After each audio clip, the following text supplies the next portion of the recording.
ಕರುನಾಡಿನ KBV news ವಾಹಿನಿ ಎಲ್ಲ ವೀಕ್ಷಕ ಮಿತ್ರರಿಗೆ ತುಂಬ ಹೃದಯದಿಂದ ಸ್ವಾಗತವನ್ನು ಕೋರ್ತಾ, ಪ್ರತಿಷ್ಠಿತ ಕಲ್ಪತರು ಜಿಲ್ಲೆ ಬೂಕಾಪಟ್ಟಣ ಸಿರಾ ತಾಲೂಕಿನಲ್ಲಿ ನಮ್ಮ ಸವಿತಾ ಸಮಾಜದ ಧೀಮಂತ ಮೂಲ ಕ್ಷೌರಿಕರು, ಪ್ರೀತಿಯ ಕ್ಷೌರಿಕರ ಮನೆಗೆ ಈ ದಿನ ಕುಲಬಾಂಧವರ ವೇದಿಕೆ ತಂಡ ರಾಜ್ಯ ಉಪಾಧ್ಯಕ್ಷರು ಅವರಿಗೆ ಅಧಿಕಾರವನ್ನು ಹಸ್ತಾಂತರ ಮಾಡಿದ ಮೊದಲನೇ ಕಾರ್ಯಕ್ರಮ ಧೀಮಂತ ಕ್ಷೌರಿಕ ಮನೆಯಲ್ಲಿ ಜರುಗ್ತಾ ಇದೆ.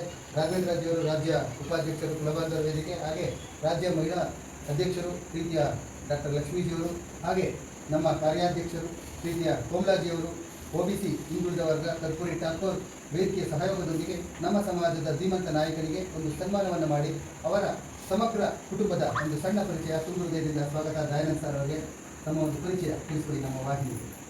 ಸರ್, ನಾವು ಸವಿತಾ ಸಮಾಜದವರಾಗಿ ಕುಲಕಸು ಗೋಂಜಾಂಟು ಕ್ಷೌರಿಕ ವೃತ್ತಿಯನ್ನು ಆರಂಭಿಸಿದ್ದು, ಈಗಲೂ ಸಹ ನಾವು ಕ್ಷೌರಿಕ ವೃತ್ತಿಯಿಂದ ಜೀವನ ನಡೆಸ್ತಾ ಇದ್ದೀವಿ. ಅದರಲ್ಲೇ ನಾವು ತೃಪ್ತಿ ಪಡ್ಕೊಂಡು ಜೀವನ ಮಾಡ್ತಾ ಇದ್ದೀವಿ. ಸರ್, ನಮ್ಮ ಇಬ್ಬರು ಗಂಡು ಮಕ್ಕಳು ಸರ್. ಏನು ಸರ್, ಒಬ್ಬರು ITI ಮಾಡ್ಕೊಂಡಿದ್ರೆ ಒಬ್ಬರು BA ಕಂಪ್ಲೀಟ್ ಆಗಿದೆ. ನಿಮಗೆ ಸವಿತಾ ಸಮಾಜದ ಕುಲವೃತ್ತಿ ಮಾಡ್ತೀರಾ, ಏನು ಅನ್ಸುತ್ತೆ? ಖುಷಿ ಇದೆಯಾ? ಖುಷಿ ಇದೆ ಸರ್, ತುಂಬ ಖುಷಿ ಇದೆ. ಸಮಾಜಕ್ಕೆ ಏನು ಹೇಳ್ತೀರಾ? ಈ ಸಮಾಜದಲ್ಲಿ ಸ್ಥಾನಮಾನ ಕೊಡಲ್ಲ, ಮನೆ ಕೊಡಲ್ಲ, ಅದು ಇದು ಜಾತಿ ಇದರಲ್ಲಿ ಏನು ಹೇಳ್ತಾರೆ? ನೀವೇನು ಹೇಳಕ್ಕೆ ಇಷ್ಟಪಡ್ತೀರಾ? ಅದು ಎಲ್ಲರೂ ಇದ್ದೇ ಇದೆ ಸರ್, ಗೌರವ ಎಲ್ಲರೂ ಸಿಗ್ತಾ ಅದು ಇದೆ. ಸರಿ ಹೋಗ್ಬೇಕಾದ್ರೆ ಏನಾಗುತ್ತೆ ಸಮಾಜ? ನಾವು ಮುನ್ನುಗ್ಗಿ ಚಾಟಾ ಛಲದಿಂದ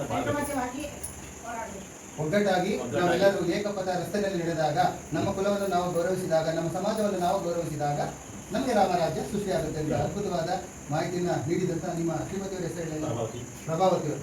ಪ್ರಭಾವತಿ ಅಮ್ಮ, ನಿಮ್ಗೆ ಏನು ಅನ್ಸುತ್ತೆ? ಇಂಥ ಧೀಮಂತ ನಾಯಕನ ಕೈ ಹಿಡಿದಿದ್ದೀರಾ? ಓಹೋ, ತುಂಬ ಖುಷಿ ಇದೆ. ಹಾಗಾದರೆ ನಿಮಗೆ ತುಂಬ ಚೆನ್ನಾಗಿ ನೋಡ್ಕೊಳ್ತಾರೆ ಸಹಾಯಕರು. ಹಾಗೆ ಈ ಆದರ್ಶ ದಂಪತಿಗಳಿಗೆ ವಾಹಿನಿ ತಂಡದ ಪರವಾಗಿ ಒಂದು ಸನ್ಮಾನದ ಕಾರ್ಯಕ್ರಮ, ಒಂದು ಅಭಿನಂದನೆ.